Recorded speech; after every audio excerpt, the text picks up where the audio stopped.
আজ আমি বিস্কুট আর হামানদিস্তা নিয়ে বসে পড়েছি। তোমরা হয়তো ভাবছো যে আমি এইসব কি করছি, তো চলো ভিডিওটা শুরু করা যাক। Hey guys, welcome back to another blog. সবাই কেমন আছো? আশা করছি ভালো আছো। আমিও খুব ভালো আছি। চলে এসেছি নতুন একটা ভিডিও নিয়ে। আজ আমি বানাবো বিস্কুট কেক। আমার বাড়িতে যেহেতু মিক্সার নেই, তাই আমি হামানদিস্তা নিয়ে বসে পড়েছি বিস্কুটগুলো গুঁড়ো করার জন্য। এই বিস্কুটগুলো গুঁড়ো করার আগে আমি বিস্কুটগুলো থেকে ক্রিমগুলো ছাড়িয়ে নিচ্ছিলাম, আর কাঁটা চামচের সাহায্যে ক্রিমগুলো খুব সহজেই ছেড়ে যাচ্ছিল। তারপর আমি বিস্কুটগুলো একদম মিহি করে নিয়েছিলাম যাতে দানা দানা না হয়ে থাকে। তার জন্য আমি কি করেছিলাম, চালনি নিয়ে একটু চেলে নিয়েছিলাম।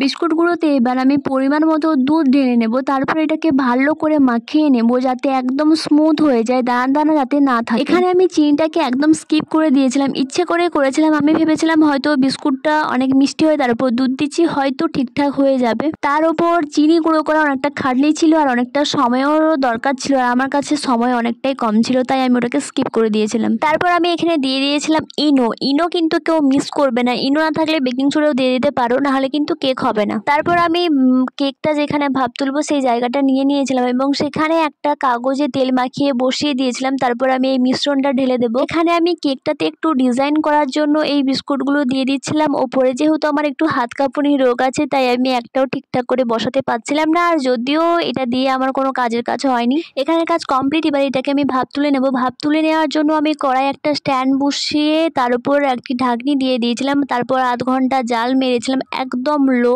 যেহেতু এটা আমি আঁচে করেছিলাম, তাই একই মাপে জাল দেওয়া আমার পক্ষে সম্ভব হয়নি, তাই একটু বেশি কম হয়েছে, তাই এর জন্য একটু সমস্যাও হয়েছিল। তো যাই হোক, আমার কেক বানানো কমপ্লিট। এটা আমি ফার্স্ট টাইম বানিয়েছিলাম, তো কেন কেকটা বানালাম সেটা জানার জন্য ভিডিওটা লাস্ট পর্যন্ত দেখতে হবে, কেউ কিন্তু স্কিপ করো না।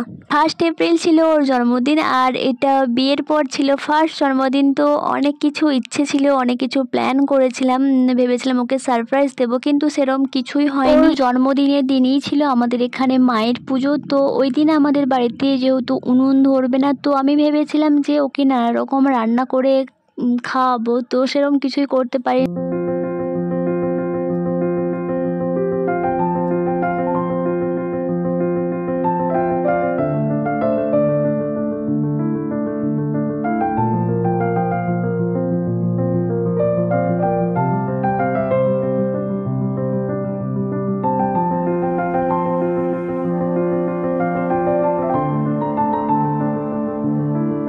আরও অনেক কিছু প্ল্যান ছিল, কিন্তু আমি কিছুই করতে পারিনি, তার জন্য একটু মন খারাপ তো ছিলই। এই কেকটা বানিয়েছিলাম আমি তার আগের দিন, আর কেকটা কাটিং করেছিলাম 12টার সময়। যেহেতু তার আগের দিন থেকেই আমাদের বাড়িতে নিরামিষ চলছিল, তাই দুধ আর বিস্কুট দিয়ে কেকটা বানানোর চেষ্টা করেছিলাম, আর চেষ্টা করেছিলাম ওকে একটু স্পেশাল ফিল করানোর। অনেক দিন আগে থেকে অনেক কিছু প্ল্যান করেছিলাম, অনেক কিছু ইচ্ছে ছিল, কিছুই করতে পারিনি। ছোট্ট করে একটু চেষ্টা করেছিলাম ওর যাতে একটু ভালো লাগে। জানি না ওর কেমন লাগলো, তো তোমাদের ভিডিওটা কেমন লাগলো সেটা কিন্তু জানাতে একদম ভুলো না, আর আমার এই কেকটা কেমন লেগেছে সেটাও কিন্তু জানাতে একদম ভুলো না। তো চলো ভিডিওটা এবার শেষ করব। ভিডিওটা ভালো লাগলে লাইক, কমেন্ট, শেয়ার, আর কি করতে হবে, আমার চ্যানেলটাকে সাবস্ক্রাইব করে দিও, আর পাশে থাকা বেল আইকনটা বাজিয়ে দিও যাতে আমি ভিডিও দেওয়ার সাথে সাথে তোমাদের কাছে নোটিফিকেশন চলে যায়। আর হ্যাঁ, ফেসবুক পেজটা আমার ফলো করতে কিন্তু একদম ভুলো না। আর তোমরা কমেন্ট করো না यार, কমেন্ট করো ভালো ভালো। চলো টাটা, ভালো থেকো, সুস্থ থেকো, দেখা হচ্ছে নেক্সট ভিডিওতে।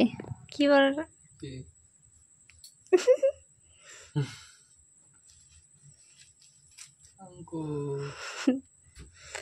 আই লাভ ইউ বলো।